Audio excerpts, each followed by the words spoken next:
Today, we're studying English with news while we look at an article about the upcoming election in the United States. I'm Rachel, and I've been teaching the English language to non-native speakers of English for over 15 years. Check out rachelsenglish.com/free to get a free course on mastering the American accent. The headline: Where Harris has gained and lost support compared with Biden. This is from the New York Times, and it published late last week. When Kamala Harris became her party's nominee, she inherited a Democratic coalition in shambles. Okay, a couple great vocabulary words there. First, in shambles. This means something that's become a disaster. It's just fallen apart. So the Democratic Party, it's saying, was in shambles. Why was the Democratic Party in shambles? Because there wasn't full support for President Biden running for a second term. After a tornado goes through a town, it could leave the town in shambles.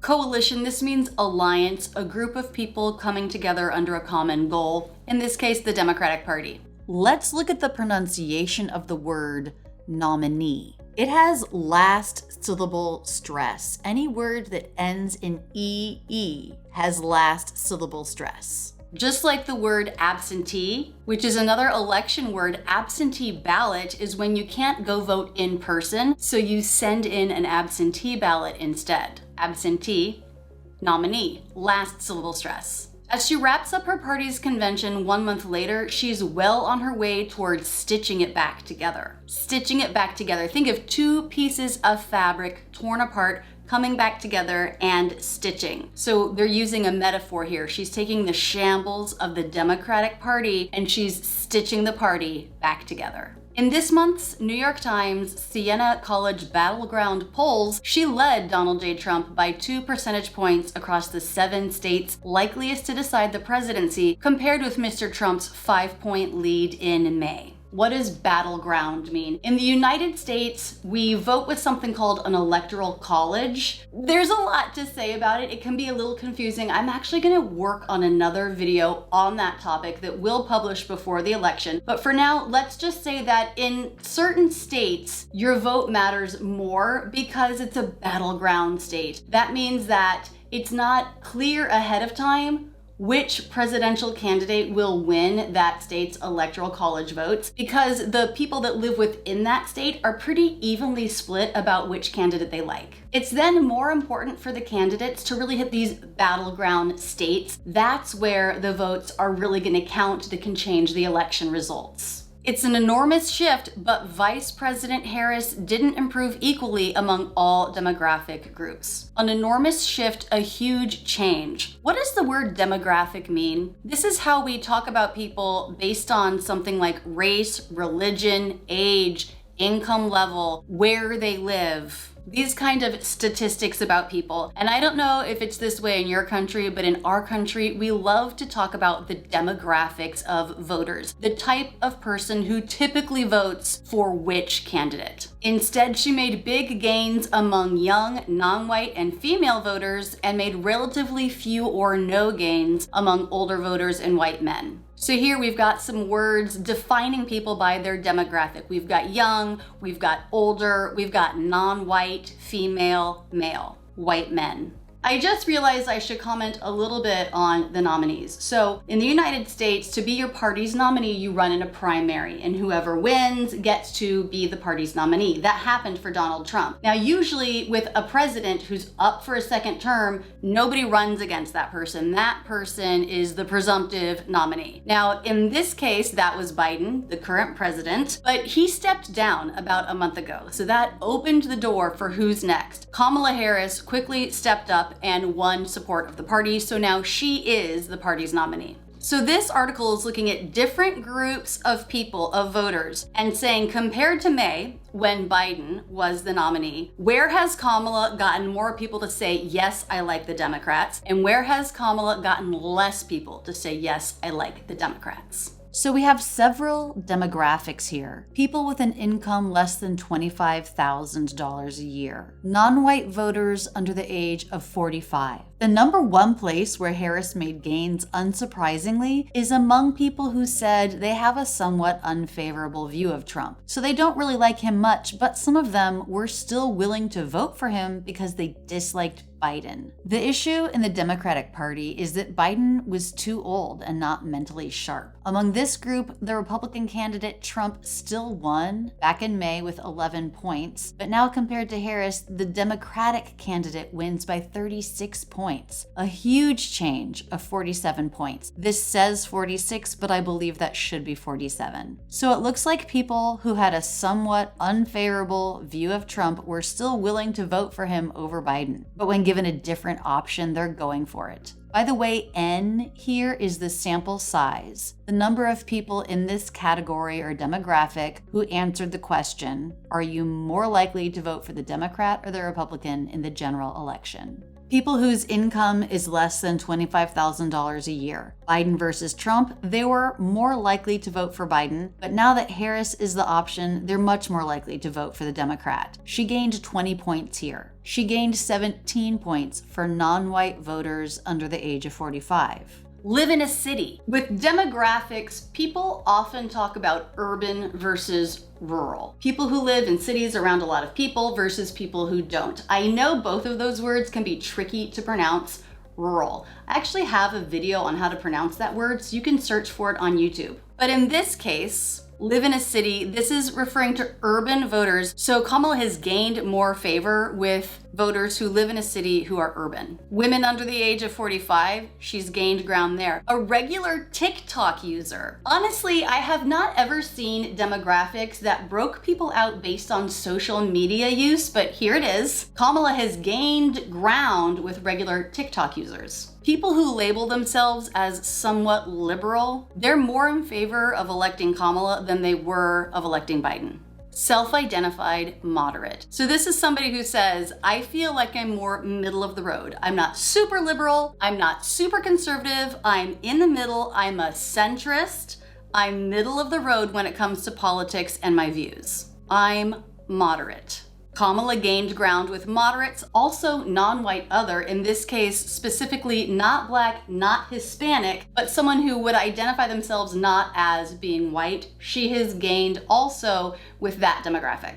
If you draw up a list of President Biden's challenges this cycle, you could probably find a demographic group corresponding to each one on this list of Mrs. Harris's biggest gains. Draw up a list. Draw up simply means to make in this case, to make a list. You might also use this phrasal verb with proposal. We're gonna draw up a proposal and we'll get it to you by Friday. This cycle, that refers to this election cycle. Not the one 4 years ago when he won, but this cycle, this election. And so now we go into a lot of different words on how media and other people may divide people into groups. There's young, non-white, and low turnout voters. What is a low turnout voter? This is a group of people that is not very likely to vote, even though they're of the age where they can vote in the United States. And the places they tend to live. There's the lowest income voters who suffered through rising prices. There's even the TikTok users immersed in the bad vibes of the Biden era. Immersed in the bad vibes. When you're immersed in something, it means you're totally underwater in it. So if you're gonna immerse a ball in water, you're gonna push it down so it doesn't float. But in this case, you can be immersed in something, in a feeling, in an environment. And here they're immersed in the bad vibes of the Biden era. The bad vibes of the Biden era, what does that even mean? Bad vibes is a way to describe when you don't like something. It's not necessarily specific, it just sort of means the whole thing. I don't like the whole thing, there's just bad vibes all about it. So on TikTok, there was a lot of bad vibes about President Biden. I'm not actually on TikTok, so I didn't know that. My demographic, I guess I'm just a little too old. The Muslim and Arab voters angry about the war in Gaza don't make the list, but only because of their small sample size. So there were just 55 respondents in August. So I guess that sample size was too small to include here. They would have been number one on the list with a net swing of 49 points toward Ms. Harris. To swing simply means to go in the other direction. The support is swinging towards Harris. The top of the list, however, is led by an entirely different group, those with a somewhat unfavorable view of Trump. In an extraordinary measure of Mr. Biden's weakness, Mr. Trump actually led voters who had a somewhat unfavorable view of him back in May. Wow, so what that's saying is people who have an unfavorable view of Trump actually kind of still wanted to vote for Trump over Biden, but a lot of them, now that Harris is their option, are saying, yep, I'm gonna vote for Harris. Now, Miss Harris has a wide lead among this group, at least for the moment. And there's one group that reveals Miss Harris's distinctive mark on the race: women. Distinctive mark. This means a noticeable impact. It's clear to see that Kamala Harris has made a difference here. She didn't simply make gains among young and non-white voters, she made outsize gains among young women. Outsize means more than what you would see in other groups, more than what you see in other ratios. Her gains there were even bigger. Overall, Miss Harris has gained 11 points compared with Mr. Biden among women, while she improved just 3 points among men. The shift among women is broad and includes nearly every demographic group, including older white women and white women without a college degree. So again, different ways we separate people: older versus younger, has a college degree versus doesn't have a college degree. On the other end of the spectrum, the top 10 groups where Miss Harris didn't gain much support looks very different. A spectrum is the entire range of something. So they're talking about the spectrum of demographics. On one end where she made gains is pretty different from the other end where she didn't make gains or made losses. People who identify as somewhat conservative were maybe more likely to vote for Biden than they are now for Harris. Because at this point, 10% more would vote for the Republican candidate than for the Democratic candidate compared to when asked in May. Those who are very conservative also less likely to vote for Kamala Harris than would have voted for Biden. More likely now to vote for former President Trump. Let's skip down to number 6, rarely uses social media. Again, this is the first time I've seen people broken out into social media use in something like this. Maybe it's been happening for several election cycles, but it's the first time I've seen it. So she made a little gain. She gained a little ground over Biden from that demographic. Rural. Again, that tricky word opposite of urban, rural. She made a small gain among rural voters. Number 7, honestly, I'm surprised by that. When they asked people who voted for Trump in 2020 who they would vote for now, in May, 93% said, I will vote for Trump. But now, in August, 91% said they would vote for Trump. So Kamala gained a little bit from that group of people. Many of the groups sticking by Mr. Trump are those where no Democrat can realistically make big gains, like Republicans, Trump 2020 voters, self-described very conservative voters, and those with a very favorable view of Mr. Trump. I'm gonna skip ahead here a bit. One group that stands out for not being a relative strength for Miss Harris: non-white voters over 45. Mr. Biden held his own among these voters and still held around 70% of their votes in our last round of polls. But perhaps the most telling area of weakness of all for Ms. Harris is among white men. Although she made outsized gains among women and non-white voters, white men barely budged at all. There's that word again, outsize. She made outsized gains, even bigger than expected, bigger than compared to other demographic groups. And white men over 65, a level of granularity not included in the table, actually shifted 6 points toward Mr. Trump. What does the word granularity mean? A level of granularity. When you get granular, that means you're going smaller and smaller to study something. So this table that we saw didn't have all of the granularity from the study. In other words, it had bigger groups of demographics, but not like the really small ones, like the one here. It just didn't have that level of granularity in this publication of the results. There are so many ways we divide people: white, non-white, older, younger, conservative, moderate, liberal. And honestly, I feel like elections make those differences feel so important. I'm lucky enough in Philadelphia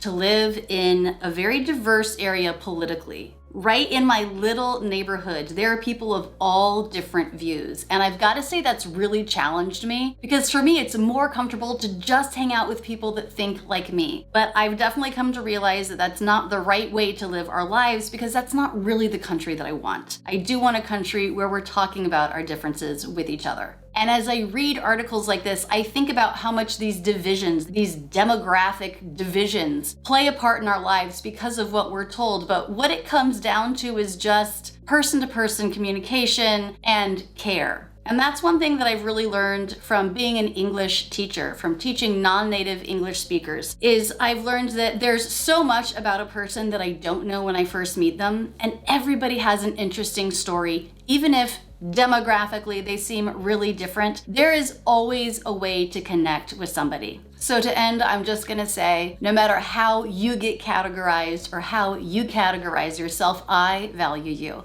Thank you for watching this video. I love so much being your English teacher. Please check out this video and be sure to subscribe with notifications on so you never miss another lesson. That's it, and thanks so much for using Rachel's English.